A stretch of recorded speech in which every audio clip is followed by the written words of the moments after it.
Hari ini saya akan menyampaikan satu firman Tuhan buat kita semua. Judulnya adalah banjir kasih. Saya percaya ini yang akan kita alami. Hati kita dipenuhi dengan kasih-Nya. Bahkan dibanjiri, melimpah, meluap dengan kasih Tuhan. Mari kita baca firman Tuhan di dalam Yesaya 41. Dimulai ayat 17.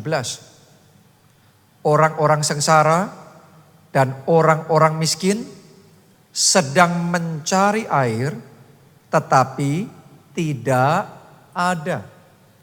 Ya, kita harus baca ayat ini dalam konteks setiap orang beda-beda ya. Ditulis di sini orang-orang miskin itu artinya orang-orang yang membutuhkan, sedang mencari air. Setiap orang itu kebutuhannya beda-beda. Mungkin ada di sini yang kebutuhannya saudara bisa tidur nyenyak. Karena Anda susah sekali tidur. Buat orang lain tidur gampang, tapi buat saudara itu perjuangan yang luar biasa. Mungkin ada di tempat ini yang Anda cari adalah kesembuhan. Mungkin ada juga yang Anda cari adalah pasangan hidup. Atau mungkin pekerjaan yang cocok dengan apa yang Anda bayangkan, apa yang Anda rindukan. Ya, mungkin yang Anda cari adalah pemulihan keluarga. Karena terus menerus terjadi prahara di dalam keluarga saudara. Jadi setiap orang itu punya konteks yang berbeda di dalam memahami ayat ini. Ya, coba kita perhatikan. Orang-orang miskin sedang mencari air tetapi tidak ada. Mungkin Anda sudah mencari dan berjuang tapi tidak menemukan. Yang Anda butuhkan mungkin adalah berkat secara keuangan. Tetapi sampai hari ini Anda rasanya belum dapat itu. Terobosannya belum terjadi. Lompatannya belum Anda alami. Promosinya Anda masih stagnan di situ. Ya, karena Yesus tidak ada. Akibatnya apa? Bagian berikut ditulis begini. Lidah mereka kering kehausan. Karena mencari air gak dapat, akhirnya kering kehausan.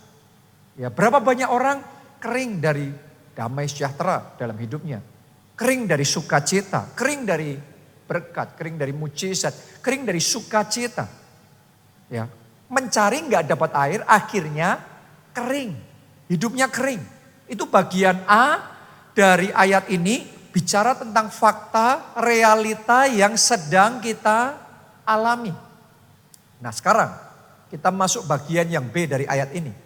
Ada perubahan nih. Dimulai dengan kata tetapi. Betul? Jadi ada fakta, terus bagian B-nya tetapi. Anda yang hidupnya sedang kering di bidang, di area apapun itu. Saya berdoa mulai saat ini. Tetapi terjadi dalam hidup saudara. Oke, karena ini penting ini. Kenyataannya begini, kenyataannya begitu, faktanya begini, faktanya begitu. Begitu babak berikutnya. Tetapi. Ya, tetapi apa? Aku, Tuhan akan menjawab mereka. Ada orang di tempat ini, doa saudara dijawab oleh Tuhan. Oke, ini sesuatu yang saya percaya sedang terjadi sekarang. Bahkan sebelum Anda keluar dari tempat ini, sementara perkataan ini, firman ini masih disampaikan, akan ada di antara saudara yang akan dapat kabar mujizat sudah terjadi. Terjadi. Ya, sementara pemberitaan firman ini disampaikan, Anda nanti akan menerima kabar mujizat terjadi. Oke. Dan sebagai Allah orang Israel, aku tidak akan meninggalkan mereka.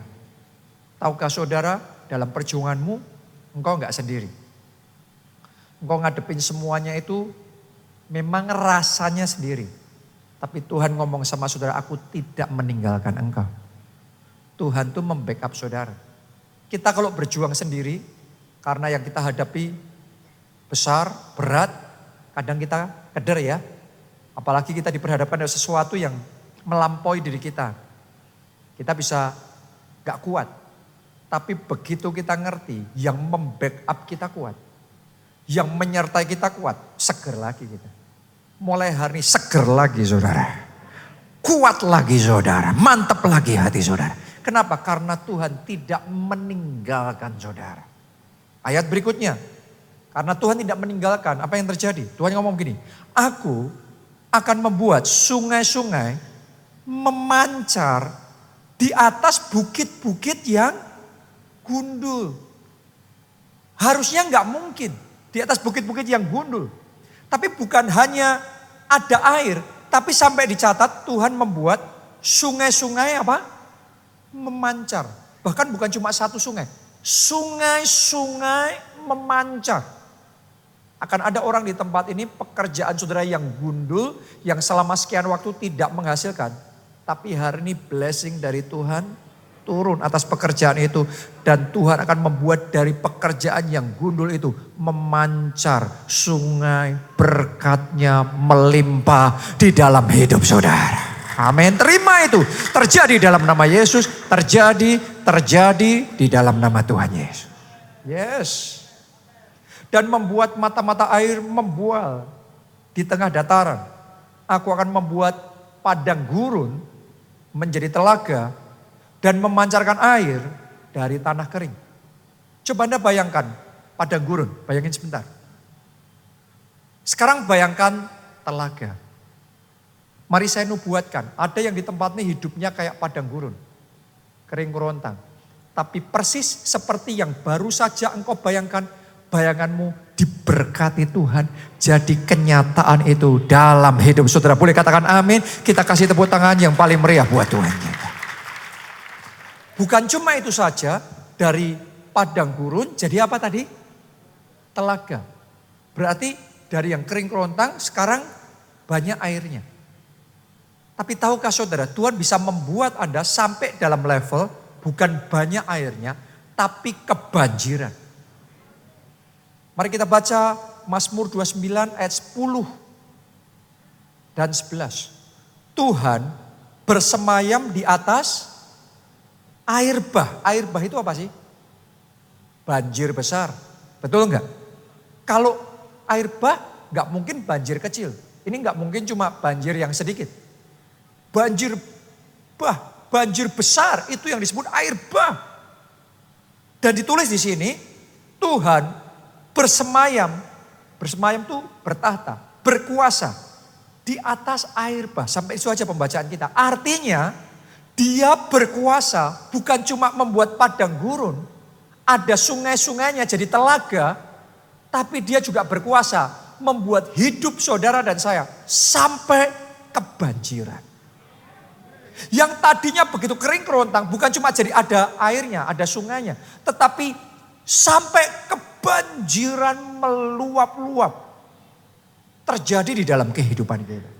Dan saya tahu persis apa yang dijanjikan di dalam firman Tuhan ini. Saya ngalami dalam hidup saya. Ada momennya, ada masanya seolah-olah hidup saya kayak padang gurun. Mau berjuang kayak gimana pun, berusaha seperti apapun. Mentok semuanya, kering, kerontang, kehausan. Tapi ketika Tuhan sudah bertindak, tadi itu, membuat bukit-bukit yang gundul, jadi apa? Kebanjiran dengan air. Memancarkan sungai-sungai. Itu kayak tiba-tiba saya merasa yang tadinya hidup saya padang gurun, tiba-tiba kayak dipindah ke dunia yang berbeda. Seperti seolah-olah kayak bendungan itu dibuka. Anda bayangin ya, ketika pintu bendungan dibuka, airnya itu akan terjadi dalam hidupmu itu. Itu dialami Petrus, semalaman kerja keras, gak dapat apa-apa loh.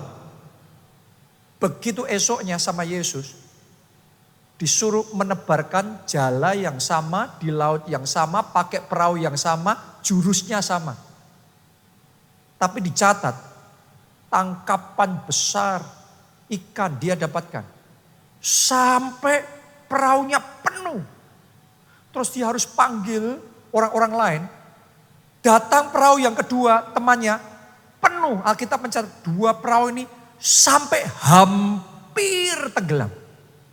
Coba Anda renungkan, perahunya sama, lautnya sama, jurusnya sama, jalannya sama, semuanya sama. Yang tadinya kering kayak padang gurun, bukan hanya jadi telaga, tetapi kebanjiran besar. Ada orang di sini dapat rema dari yang saya perkatakan ini, dan itu akan Tuhan kerjakan dalam hidupmu. Tuhan akan mengubah kesaksianmu, akan terjadi banjir besar, anugerahnya, sukacitanya, berkatnya, mujizatnya. Bahkan secara lebih spesifik, hari ini saya berdoa hidupmu kebanjiran dengan kasihnya yang ajaib. Oke, berkat bagus, mujizat haleluya. Tapi lebih dari semuanya itu kasih yang terbesar. Ya, kenapa saya ngomong kasih yang terbesar? Karena kalau saudara tanpa kasih, Anda boleh tidur di kasur yang mahal. Tanpa kasih, Anda boleh tinggal di rumah yang mewah, punya mobil yang keren. Rasanya hidup kayak neraka. Sebaliknya, ada kasih, mungkin kasurmu sederhana, tapi hidupmu feels like heaven. Karena keluarga itu kalau ada kasih kayak surga. Benar apa tidak? Orang itu kalau hidupnya ada kasih, hidupnya kayak surga. Saya berdoa kasihnya akan mendandani, memperindah, mempercantik hidupmu, jiwamu, sehingga engkau merasakan heaven on earth, surga di bumi dengan kasihnya yang ajaib. Boleh katakan amin. Kita kasih tepuk tangan yang paling meriah. Biarlah kasihnya memenuhi hati saudara. Kasihnya membanjiri hati saudara. Mau dipenuhi dengan kasih Tuhan? Ya, mari kita buka hati dan biar kasih itu memenuhi kita. Kita akan melihat dari kisah dua orang perempuan yang awalnya ketika kisah mereka diceritakan dalam Alkitab, mereka itu haus akan kasih, tapi sayangnya ngejarnya kasih dari manusia. Akibatnya kecewa. Terus dikecewakan sampai di satu titik sadar mereka.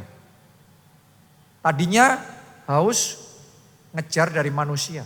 Sekarang mereka berubah. Sekarang berharapnya sama Tuhan. Carinya kasih yang dari Tuhan. Begitu mereka rubah fokusnya, semua berubah. Tiba-tiba hidup mereka disegarkan. Hati mereka disembuhkan. Dipulihkan, dibaharui. Dan benar-benar mereka ngerasakan heaven on earth, surga di bumi karena kasih Tuhan yang ajaib. Kita mulai kisah yang pertama, seorang perempuan namanya Lea. Kita baca di kitab Kejadian pasal 29 ayat 30 sampai 34. Yakub menghampiri Rahel juga, malah ia lebih cinta kepada Rahel daripada kepada Lea. Demikianlah ia bekerja pula pada Laban 7 tahun lagi. Singkat cerita, zaman itu ada laki namanya Yakub, punya 2 istri. Istri pertama namanya Lea, istri yang kedua namanya Rahel. Tapi yang jadi masalah adalah ditulis di sini, Yakub lebih cinta kepada Rahel daripada kepada Lea. Coba saya ajak saudara membayangkan seandainya untuk sesaat kita memposisikan diri kita di posisinya Lea. Jadi istri yang kalah dicintai. Bahkan di ayat berikutnya nanti kalau Anda perhatikan, bukan cuma kurang dicintai, tapi tidak dicintai. Enak gak jadi posisi yang seperti itu? Mungkin Anda susah membayangkan ya posisinya Lea, tapi ibaratnya di keluarga, saudara jadi anak yang kalah dicintai, kurang dicintai. Oleh orang tua, oleh papa, mama saudara. Atau mungkin di tempat kerja Anda jadi salah satu staf di perusahaan di mana Anda bekerja yang tidak diperhatikan. Dibandingkan dengan rekan kerja saudara yang lain. Atau mungkin di lingkungan, di pergaulan saudara, Anda bukan teman yang difavoritkan. Tapi seolah-olah kayak teman-teman saudara itu kayak menjauhi saudara. Berusaha kalau bisa menghindar, menolak saudara. Digituin enak gak? Itu posisinya Lea. Kurang dicintai. Ya, makanya dia haus akan kasih. Mari kita lihat. Ayat yang ke-31. Ketika Tuhan melihat bahwa Lea tidak dicintai, dibukanyalah kandungannya.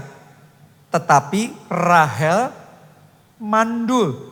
Lea mengandung lalu melahirkan seorang anak laki-laki.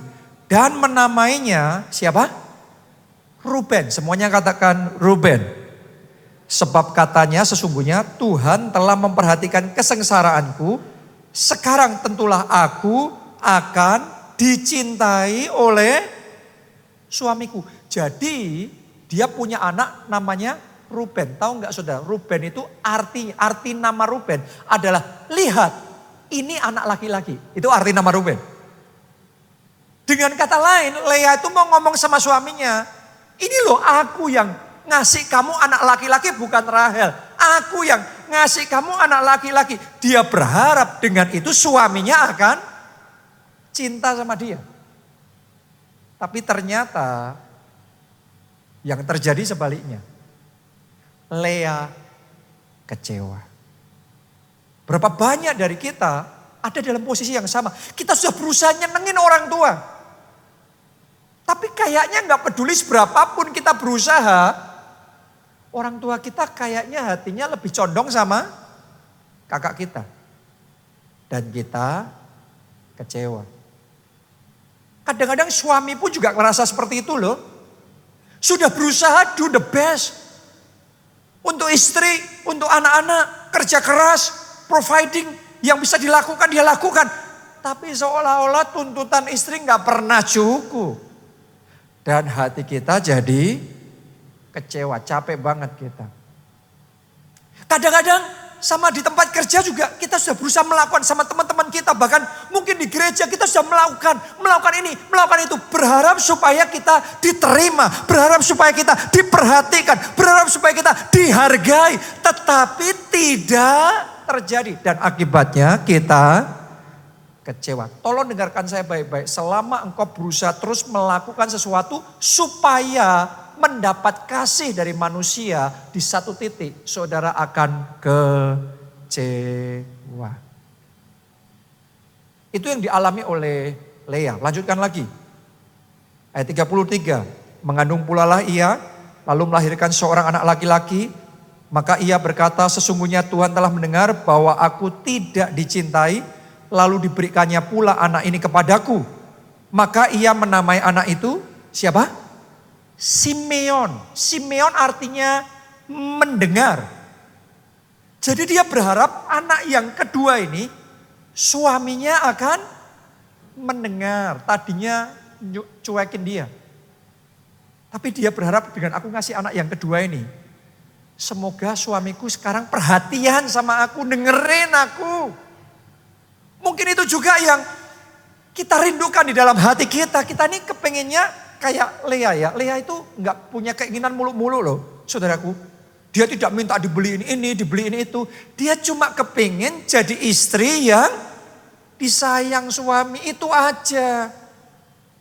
Tapi itu pun dia gak dapet. Kadang-kadang kita juga ngerasa gitu. Kita punya kerinduan gak mulu-mulu. Tetapi itu pun juga kita tidak dapat. Kenapa? Karena manusia terbatas dan manusia memang seringkali mengecewakan. Lanjutkan pembacaan berikutnya. Ayat 34. Mengandung pulalah ia, lalu melahirkan seorang anak laki-laki. Maka ia berkata, sekali ini suamiku akan apa? Lebih erat kepadaku karena aku telah melahirkan 3 anak laki-laki baginya. Itulah sebabnya ia menamai anak itu Lewi.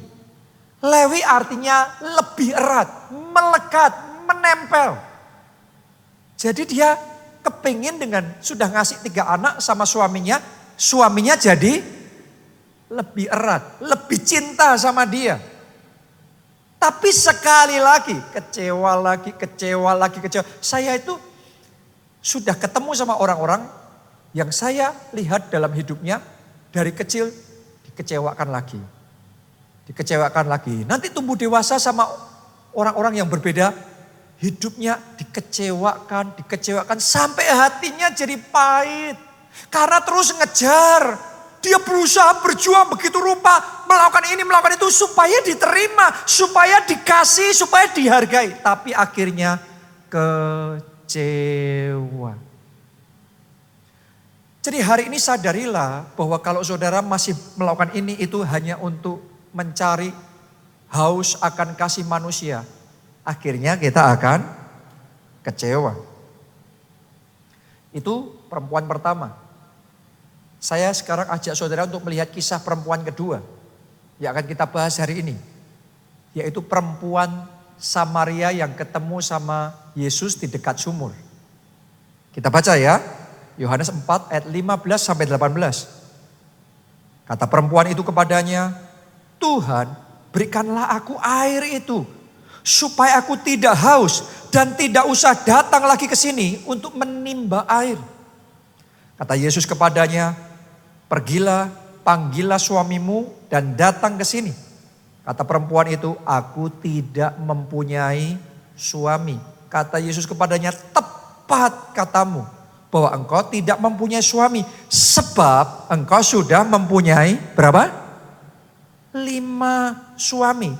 Dan yang ada sekarang padamu bukanlah suamimu. Dalam hal ini engkau berkata benar. Ya, coba Anda renungkan. Waktu Tuhan Yesus ngomongan sama perempuan ini, Anda bisa ngerasain gak?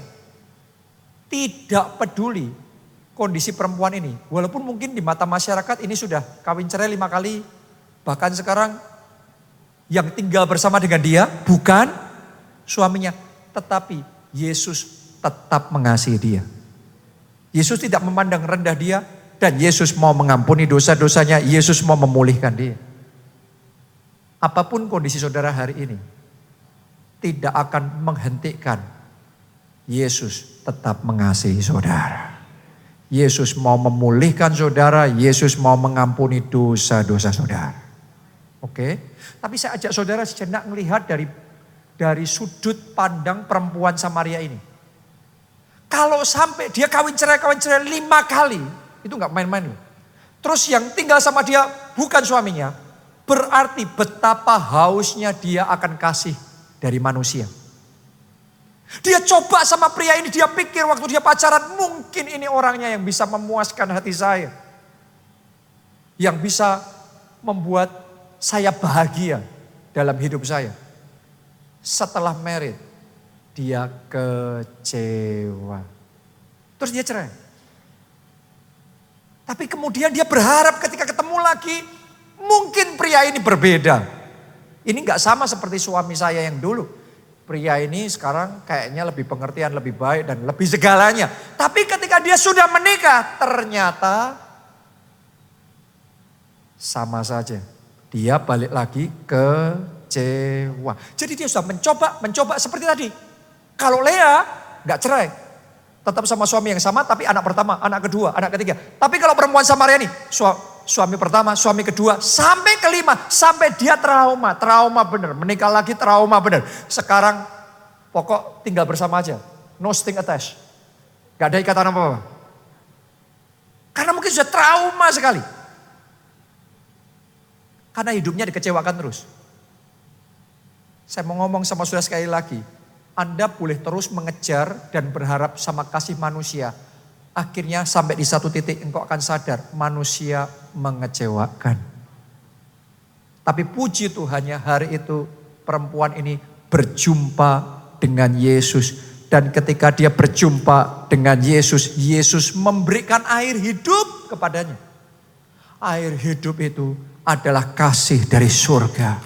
Kasih dari surga itu menyembuhkan setiap luka yang ada dalam hatinya. Memulihkan setiap kekecewaannya.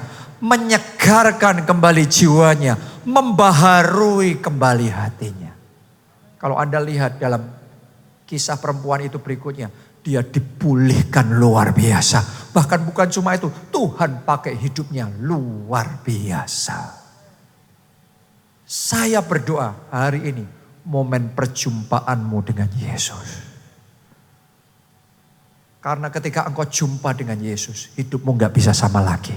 Saya berdoa sementara Anda jumpa Yesus, biarkan hati saudara terbuka. Dan biarkan kasih-Nya menyerbu masuk hati saudara. Biarkan kasih-Nya membebat setiap luka hati saudara. Biarkan kasih-Nya masuk dan memenuhi setiap relung hati saudara. Dan biar kasih-Nya membaharui hatimu, menyembuhkan sempurna. Mulai hari ini kepuasanmu, kenikmatanmu bukan di dalam manusia, tapi hanya dalam Yesus. Hanya kasih Yesus yang memulihkan dan memuaskan hidup saudara. Amin. Jadi mulai hari ini saudara rubah. Jangan berharap sama manusia, tapi berharapnya sama Tuhan. Persis itu juga yang dilakukan oleh Lea. Lea tadi punya anak pertama, kedua, ketiga, terus dikecewakan. Tapi begini, sampai di satu titik dia tuh sadar. Aku sudah gak bisa lagi berharap sama suamiku.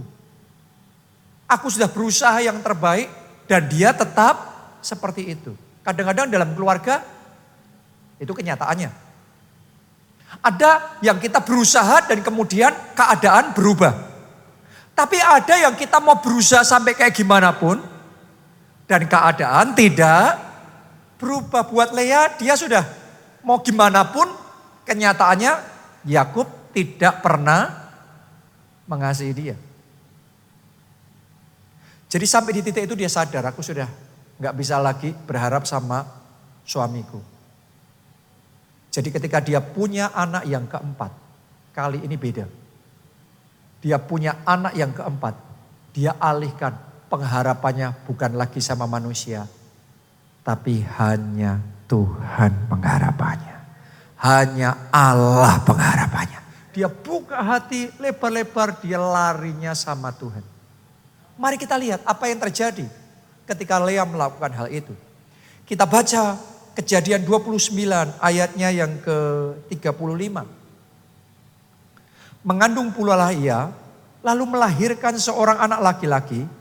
Maka ia berkata, ini anak keempat ya, sekali ini. Oke, yang kali ini. Beda sama yang sebelum-sebelumnya. Tapi sekali ini, aku akan bersyukur kepada Tuhan. Coba Anda lihat. Anda boleh baca berulang-ulang. Dia sudah gak ngomong tentang suaminya lagi. Suamiku, suamiku, suamiku. Dia sekarang ngomong, yang kali ini, mulai sekarang, aku akan bersyukur kepada Tuhan. Wow, keadaannya belum berubah. Suaminya masih tetap gak sayang sama dia. Tetapi dia ambil keputusan, mulai sekarang aku hanya memandang Yesus. Pengharapanku hanya pada Tuhan. Kali ini aku bersyukur kepada Tuhan. Dahsyat sekali. Itulah sebabnya ia menamai anak itu Yehuda. Yehuda artinya kali ini aku akan bersyukur sama Tuhan. Oke. Sesudah itu ia tidak melahirkan lagi. Berarti total anaknya berapa? 4. Ya. Tapi sudah tahukah? Dari dia rubah fokusnya sama Tuhan. Anak yang keempat bersyukur sama Tuhan. Anak yang keempat inilah anak yang diberkati Tuhan. Anaknya 4, dia kan istri pertama. Suaminya punya istri yang lain. Ya total anak suaminya 12. Tapi dari 12 anak yang paling diberkati namanya Yehuda. Yehuda ini muncul dari suku yang besar, suku yang kuat. Terus dalam sejarah bangsa Israel, orang-orang hebatnya bangsa itu dari suku Yehuda. Raja-raja topnya mereka, bahkan mayoritas yang jadi raja adalah dari suku Yehuda. Daud dari suku Yehuda. Termasuk Tuhan Yesus lineage-nya, garis keturunannya dari suku Yehuda. Makanya singa dari suku Yehuda. Bahkan sampai sekarang kalau saudara ke Israel, orang Israel di zaman kita sekarang disebut apa? Orang Yahudi. Itu mereka boleh dikatakan orang Yehuda. Kenapa? Suku-suku yang lain dihancurkan, dihabisin semuanya. Tetapi Tuhan jaga suku Yehuda ini anak yang ketika lahir disertai dengan ucapan syukur, dengan puji-pujian. Itu mendatangkan anugerah, itu mendatangkan kasih karunia Tuhan di dalam kehidupannya. Jadi mulai hari ini berhenti mengejar kasih dari manusia. Berhenti berharap sama manusia. Berharap hanya sama Tuhan. Oke. Anda boleh Tuhan pakai orang tuamu untuk memelihara hidupmu dari kecil sampai dewasa. Tapi selama orang tua saudara masih manusia, yang namanya manusia terbatas. Kalau engkau jadikan orang tuamu sumber pengharapanmu, akan tiba waktunya orang tua saudara mengasihi dan mau menolong saudara pun, tapi tidak bisa. Orang tua saudara Tuhan yang pakai, tapi sumber pengharapanmu hanya Yesus. Kalau saudara sakit, silahkan ke dokter, silahkan saudara ke rumah sakit. Anda boleh minum obat, tapi jangan jadikan obat saudara itu kayak pengharapan saudara. Obat itu cuma alat. Tapi pastikan hatimu ngomong, Tuhan hanya Engkau pengharapanku. Amin. Haleluya. Bisa jadi saudara bekerja di sebuah perusahaan dan bos saudara yang dipakai Tuhan untuk memberkati hidup saudara. Tapi sadari bos saudara bukan sumber berkatmu. Dia saluran yang dipakai Tuhan memberkati hidupmu. Tapi sumber cuma satu. Hanya Yesus. Sumber berkat kita hanya Yesus, pengharapan kita. Hati-hati, jangan jadikan apapun dan siapapun pengharapan dalam hidupmu. Kadang-kadang manusia ya, kita nih saudaraku ya, kalau Tuhan pakai seseorang untuk nolong kita ngadepi situasi tertentu dan Tuhan pakai orang itu untuk nolong kita, wah kita happy. Yang jadi masalah, manusia ini gak ngelihat Tuhannya. Tapi manusia ini ngelihat yang kelihatan. Sesama manusianya. Besok lagi kita punya masalah. Ingatnya Tuhan dulu apa orang itu? Seringkali kita lupa Tuhan. Kita ingatnya manusia. Kita datangnya minta tolong sama manusia. Tapi kalau Anda lakukan seperti itu terus. Anda nanti akan ngalami kecewa. Tapi kalau saudara buat Yesus jadi sumber pengharapanmu. Orang itu tidak mau nolong saudara lagi. Yesus masih punya stok cadangan yang gak habis-habisnya. Dia bisa pakai orang lain lagi. Dia punya 1001 jalan, 1001 cara untuk mendatangkan pertolongannya di dalam hidup saudara. Boleh katakan amin. Kita kasih tepuk tangan yang paling meriah buat Tuhan kita. Saya masih ingat sekian tahun yang lalu ketika Tuhan utus saya, Pak Obaja ya, melalui Pak Obaja utus saya untuk memulai kembali gereja kita di Jogja ini. Gereja kita di Jakarta ini. Waktu itu gereja kita sudah sempat tutup. Jadi hampir jalan 10 tahun tapi gak maju, akhirnya tutup. Singkat cerita berhenti beneran.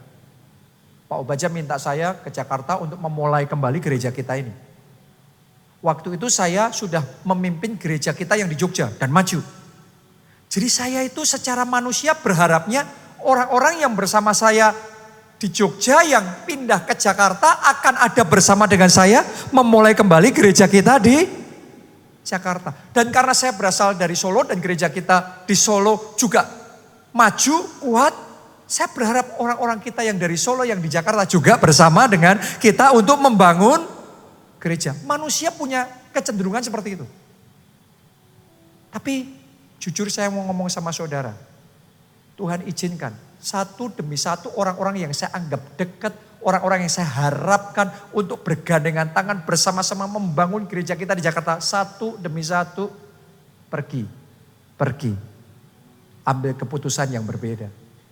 Saya berusaha deketin, saya berusaha memohon supaya bisa dibantu. Saya berusaha untuk menggapai mereka, tapi tangan saya ditolak oleh mereka. Secara manusia sakit. Tapi itu jadi pelajaran yang penting. Jangan pernah dalam hidup kita berharap sama manusia. berharap hanya sama Tuhan saja. Anda harus ngerti bahwa dalam hidup kita kalau Tuhan kirimkan orang itu Tuhan kirimkan seringkali untuk sebuah masa atau sebuah alasan.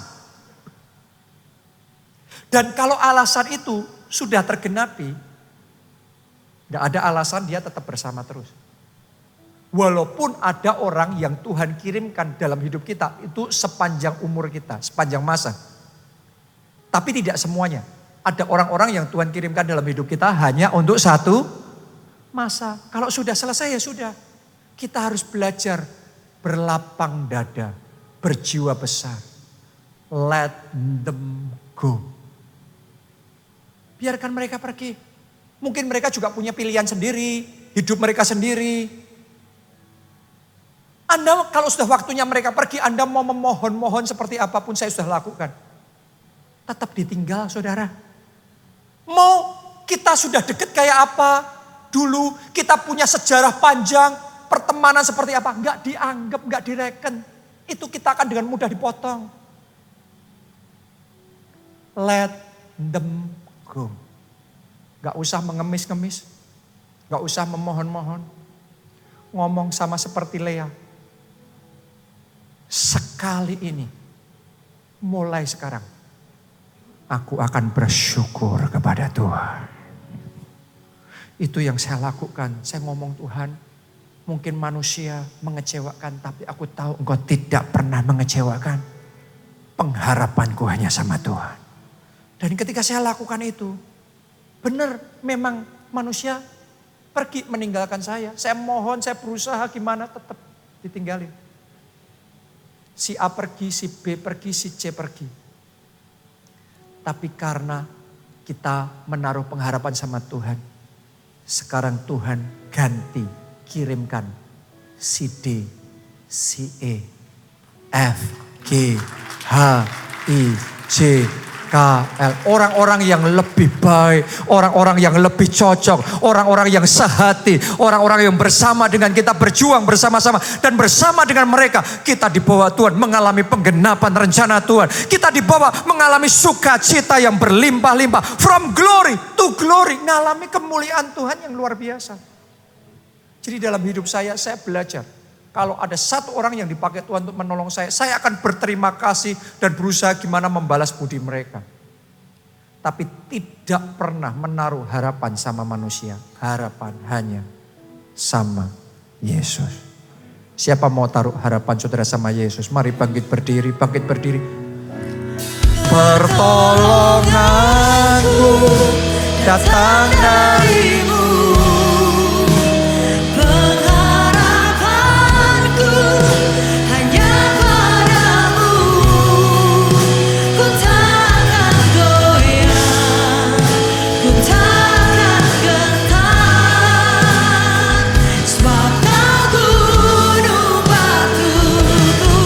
Mari katakan bersama-sama.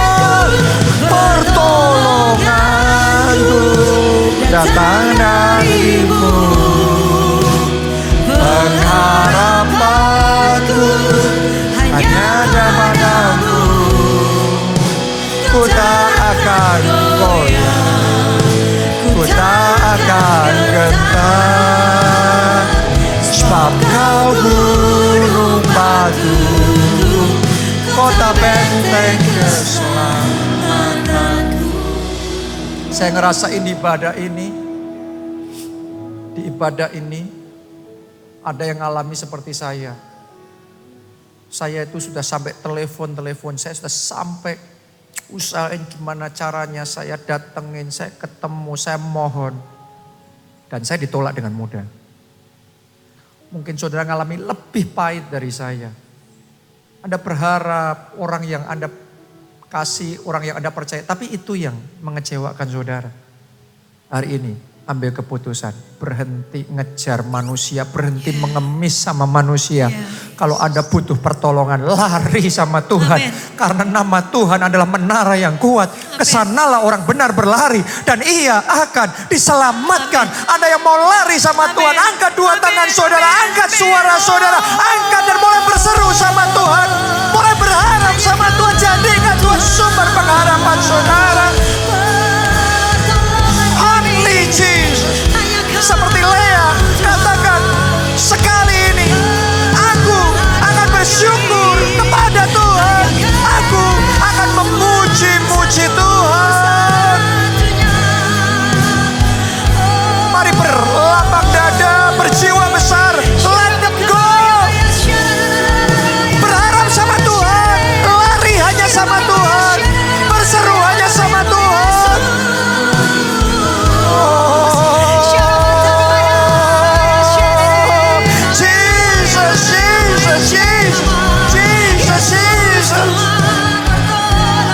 sama Tuhan. Engkau pengharapanku, Engkau sumber pengharapanku, Engkau pertolonganku, Engkau segalanya dalam hidupku. Only Jesus. Bebat hati kami Tuhan, sembuhkan hati kami Tuhan, sembuhkan hati kami, ajari kami untuk berharap sama Tuhan. Berharap hanya pada Yesus, berharap hanya pada Tuhan. Mari bersama-sama katakan, pertolonganku datang dari-Mu, pengharapanku hanya padamu. Ku tak akan goyah, ku tak akan getar, sebab Kau gunung batuku. Sekali lagi mari katakan, pertolonganku datang dari-Mu, pengharapanku hanya padamu. Ku tak akan goyah, ku tak akan gentar, sebab Kau gunung batuku, kota benteng keselamatanku. Sumber pertolongan nomor satu hanya di dalam Yesus. Karena itu saya mau berikan kesempatan buat saudara yang belum pernah terima Yesus sebagai Tuhan dan Juru Selamat. Sadarilah hidup kita ada Tuhan. Amen. Dibandingkan tanpa Tuhan pasti beda. Yeah.